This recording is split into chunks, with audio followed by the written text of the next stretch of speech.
मुझे आप जवाब सही दीजिए। जवाब दीजिए ना। पहले मैं आपकी मर्जी का लोगों जवाब की नहीं जान दे गई सकता हूं है आपको। मैं इलेक्शन के बीच में। आप मुझे फिर आप सवाल और जवाब दोनों लिख के दीजिए, मैं पढ़ दूंगा यहाँ पे। मैं तो अपना हाँ एनालिसिस दे रहा हूँ बोलिए, जो आपके यहाँ पे बैकग्राउंड पे। बोलिए। तो प्लीज मेरी बात सुन लीजिए।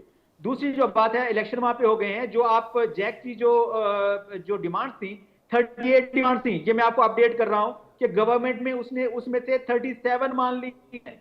उस 37 डिमांड्स उनकी एक्सेप्ट कर ली गई हैं, मगर वो फिर भी एक एक डिमांड के ऊपर जो है वो फंस गए हैं कि ये जो 12 सीटें हैं रेफ्यूजीज की, इसको खत्म किया जाए। हाँ तो वो मैं आप बता दूं, वो आईनी मामला है, वो असेंबली से पास होगा तभी होगा। कोई भी ऑफिशियल एग्जीक्यूटिव ऑर्डर करके उसको खत्म नहीं कर सकता है। हाँ। यही वो चीज है जो जो इंडिकेट कर रही है कि इनके जो ताने बाने हैं ये कहीं और से हिलाए जा रहे हैं। उनकी अच्छा सभी डिमांडें पूरी हो गई, मगर फिर भी वो स्ट्राइक कर रहे हैं। अच्छा। कल की जो फुटेज हमारे सामने आई है तो यहाँ आप पे, ये कह जो रहे हैं इलेक्शन कि के लोगों को वहां पर मार्केट्स खुली हुई वो थी, लोगों को वहां लोग पर वहां पे शौक वोट कर रहे है थे, कि मांगे और पूरी चार होने के पांच बाद मोटरसाइकिलों अपनी पे लोग जान जो गंवा आके रहे वहां हैं, पे लोगों लोगों को पर मार वहां रहे पर थे, गोलियां बरसाई जा रही है, और ये उनको बहुत उनको अच्छा लग रहा टैकल किया है। गया है। सुशील सिंगल तो जी, ये सर जो जरा चीजें इस पर हैं, आप ये अपनी चीजें प्रतिक्रिया आपको दीजिए, देखनी क्योंकि पड़ेंगी। सर मैं आपको हाँ, रोकना वो चाहूंगी। तीन एक बार चार जरा चीजें। सुन लीजिए, एक बार आप सुन लीजिए। जो आप बता रहे हैं ना कि लोगों की मांग मान ली गई है, इसके बाद भी विरोध प्रदर्शन कर रहे हैं। मीरपुर से एक तस्वीर सामने आई है जहां पर लोगों पर इस तरीके से अत्याचार बढ़ते गए। जब वहां पर लोगों को, जो घायल लोग हैं, उन्हें जब अस्पताल लेकर जाया जा रहा है तो वहां पर पाकिस्तानी सैनिकों के द्वारा अस्पताल बंद कर दिए गए, उन्हें नहीं ले जाने दिया जा रहा है ताकि उन्हें उपचार ना मिले। यह स्थिति है वहां की। सुशील सिंघल जी, एक चीज तो मैं आपको और अपडेट कर दूं कि आप बार बार पाकिस्तान आर्मी की बात कर रहे हैं। पाकिस्तान हाँ। आर्मी किसी भी ऑपरेशन में शामिल नहीं है। पाकिस्तान अच्छा। आर्मी किसी भी जगह पे डिप्लॉयड नहीं है for this to tackle these protesters. हाँ तो ये चीज ध्यान में रखिएगा। दूसरी बात जो है हाँ। कि कल जो इलेक्शन हुए हैं, जो वहां पे जो स्ट्राइक्स हो रही हैं, पाकिस्तान की आप ओर से देखिए बयान सामने आए थे कि चुनाव को लेकर मार्केट वहां पे भारी तादाद में सैनिकों को उतारा गया है ताकि स्थिति वहां नहीं पर है। खराब ना हो। किसी का सुशील कोई सर, ऑफिशियल मैं बयान नहीं, जरा कोई आपसे एक बयान समझा चाहूंगी। दिखाइए कि एक सर मेरा सवाल सुन लीजिए। पाकिस्तान एक की बार मैं आर्मी को स्थिति उतारा जरा गया है। समझना आप मुझे चाहूंगी कोई एक बयान पाकिस्तान बता की। दीजिए। एक से मैं किसी लौट का रही हूँ कोई नहीं सर। है, आप ये गलत बात कर रही हैं। ये सुशील आपके जी, पास मैं अपडेटेड लौट रही रिपोर्ट हूँ नहीं सर, है। रुकिए ना एक बार, वहां रुकिए की जो ना। लोकल पुलिस है मैं वो आपका इनको जो टैकल कर आपने रही है। सवाल, आपने जो जवाब दिया है ना, उसी का मैं जरा एक बार पूछ लेती हूँ। सर ये कह रहे हैं कि 37 मांगे मान ली गई है, एक मांग पर अभी भी वहां पर अडिग है, जिस वजह से विरोध प्रदर्शन वहां पर हो रहे हैं। आप जरा बताइए, आप पूर्व राजनयिक हैं, आपने स्थिति पाकिस्तान को देखी है, जरा बताइए जो हालात बने हुए हैं इसकी असल वजह क्या है सर? देखिए, बात यह है कि हाँ ये कहना बहुत आसान है हाँ कि जो है वहां पे पाकिस्तान में अमन है और बहुत चैन हो रहा है वहां पे। बड़ा अच्छी बात है, होना भी चाहिए, हम पड़ोसी देश में चाहेंगे। लेकिन जो स्थिति है वहां की, जो सबको मालूम है, ये भी नहीं, ये कहना नहीं पाएंगे क्योंकि इनके लिए, इनकी भी मजबूरी है, क्योंकि हाँ इनको भी पाकिस्तान में रहना है। और पाकिस्तान आर्मी जो है, आईएसआई जो है, पूरी पूरी निगाह रखती है कौन क्या कहां पे क्या बोल रहा है। तो मैं जी। समझ सकता हूं इनकी समस्या क्या है। लेकिन बात यह है कि जो सबसे बड़ी डिमांड थी, उनकी सबसे पहली डिमांड थी कि पॉलिटिकल जो रिप्रेजेंटेशन है वो कश्मीर के लोगों को मिलना चाहिए।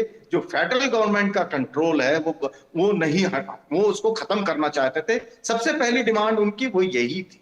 उसके बाद में उन्होंने इकोनॉमिक कंडीशंस की बात की थी कि भाई हम आपको इतने महीने हो गए उनको डिमांड करते हुए कि भाई जो एसेंशियल गुड्स हैं उनको रीजनेबल प्राइस पे हमें दीजिए, खाली पंजाब में मत भेजिए, और उनकी जो बिजली वो पैदा होती है वो उनको मिलनी चाहिए। वहां पहले उनकी जरूरत पूरी होनी चाहिए, उसके बाद में वो पंजाब की जरूरतों को पूरा जी, आप करें। गलत बात कर रहे रॉयल्टी हैं, तक वो आप नहीं गलत दे बात कर रहे रहे थे हैं। उनको। वो और रीजनेबल प्राइस की रॉयल्टी बात नहीं कर रहे सारा हैं, बलूचिस्तान में यही वो झगड़ा है। सब्सिडाइज बलूचिस्तान में झगड़ा क्या हो रहा है? की बात जो कर आप रहे कुछ भी हैं। कह सकते हैं, पर पूरे रियलिटी तो ये है पाकिस्तान ना में कि सबसे सस्ती बलूचिस्तान में बिजली, क्या हो रहा है, सबसे क्या कर सस्ती रहे हैं आप कमोडिटीज है लोग? वहां पे। उनको जो रिसोर्सेज है उनको दे नहीं रहे हैं। प्लीज उनकी सारे डिमांड को पढ़ तो 60% जो लीजिए। उनकी आप रिसोर्सेज डिमांड हैं नहीं पढ़ी वो है, आप लेकिन आप पंजाब के लिए बता रखे रहे रखे हैं, हुए वो ये कह हैं, रहे हैं उनको नहीं सब देना कह रहे चाहते, हो। उनका उनकी डेवलपमेंट नहीं डिमांड होने तो दे पढ़ रहे लिए, हैं। डिमांड से उनकी डिमांड ही है ऑटोनॉम, कह रहे उनकी हैं कि जो हमें सब्सिडाइज बिजली दीजिए, उसमें आप हमें जो बिजली दीजिए जो बात तो कर रहे हैं। जो जिस मैं आपकी प्राइस पे वो समस्या प्रोड्यूस समझता हूँ होती है कि कल को आईएसआई उससे भी वाले बुला सस्ती लेंगे दीजिए। आपको वो ये कह कि रहे वो हैं। कि भाई आपने क्या बयान आप दे उनकी दिया डिमांड ये। देखिए कि क्या है। लेकिन वो कह रहे हैं कि जो हमें उससे बिल मिल रहा सच्चाई तो है नहीं वो खत्म होगी ना आपकी। जो है सच्चाई तो वही रहेगी जो है वहां पे, जो बलूचिस्तान में हो रहा है। क्या कर रहे हैं आप मिल लोग? रहा है क्या वो आर्मी वाली कर रही प्राइस है हमें वहां पे? दीजिए। यहाँ पे रेंजर आपने कौन है? डिमांड आप पढ़ी कह नहीं रहे हैं है आर्मी और नहीं है, जो रेंजर बात है। रह गई जैसा कि कारगिल में भी यही कहा था कि हमारी आर्मी नहीं गई थी, कोई भी वहां भी एग्जीक्यूटिव तो यही ऑर्डर कहा खत्म था। नहीं तो कर ये तो सकता। आप तो हमेशा ये झूठ बात तो बोलते रहे हैं, देखिए, ये उसमें कोई जो लंबी बात चौड़ी मैं बात आपको नहीं है बता रहा आपकी। हूँ कि कोई भी तो थोड़ा सच्चाई के साथ में बोलना सीख लीजिए आप लोग। यस, वहां की जो लेजिस्लेटिव असेंबली है वो इन 12 सीट्स को खत्म कर सकती है, उसको और कोई नहीं खत्म कर सकता है, इस बात को ध्यान में रखिए। और वो जो चीज डिमांड कर रहे हैं वो सब्सिडी डिमांड कर रहे हैं, रीजनेबल प्राइस नहीं डिमांड कर रहे। पंजाब का यहाँ पे कोई ताल्लुक नहीं है, इनमें से ज्यादातर जो लीडर्स हैं उनके कारोबार सारा पंजाब का ही मसला है इसमें।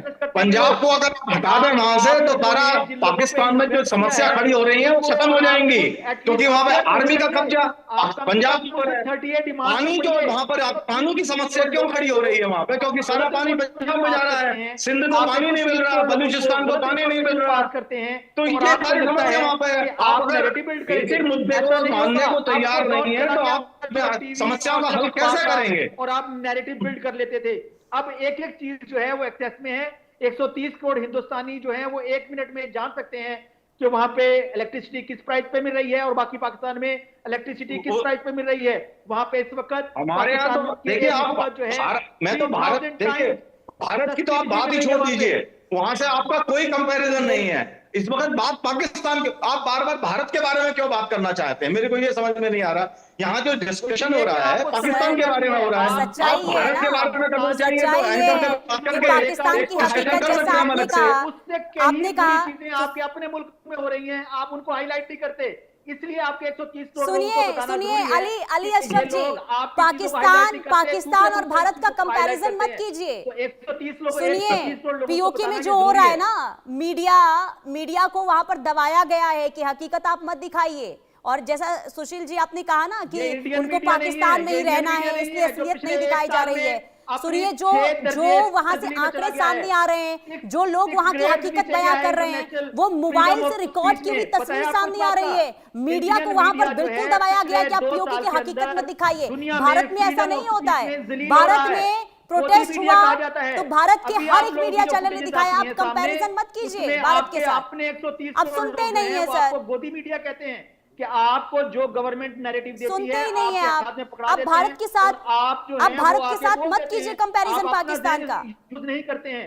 देखिए हमारे यहाँ पे जैसा आप कह रहे हैं ना, यहाँ पे लोगों में हिम्मत है कहने की, हमारे अंदर लोकतंत्र है, भारत में लोकतंत्र है, कानून मजबूत, कानून व्यवस्था हमारे भारत में मजबूत है। पाकिस्तान से 6 दर्जे नीचे हैं और फिर माहौल खराब नहीं हुआ है। अभी एक वीडियो सुबह ही हमने चलाया था, एक महिला वहां पर रो रही थी।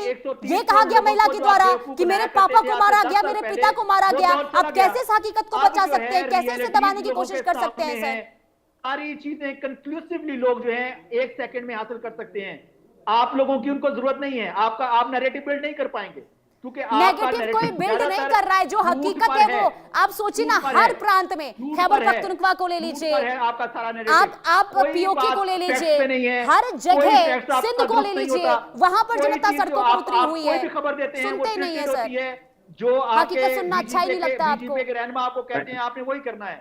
अभी हमने प्रोटेस्ट, जो आपका स्टूडेंट प्रोटेस्ट है, कितने दिन चला प्रोटेस्ट बताइए? कितने दिन प्रोटेस्ट चला?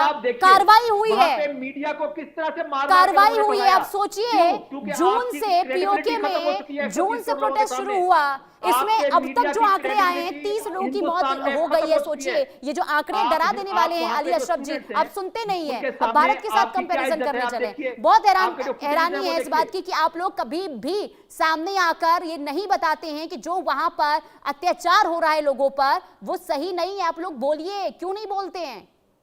हम लोग हमारे पास इतने सारे वीडियोस आए हैं, हमने वो चलाए हैं, लोग वहां पर महिलाएं रो रही हैं। पाकिस्तान में गलत होने की तकलीफ है तो हमें हिंदुस्तान में गलत होने की तकलीफ है, इसलिए अब तकलीफ मत कीजिए, भारत की तकलीफ मत कीजिए।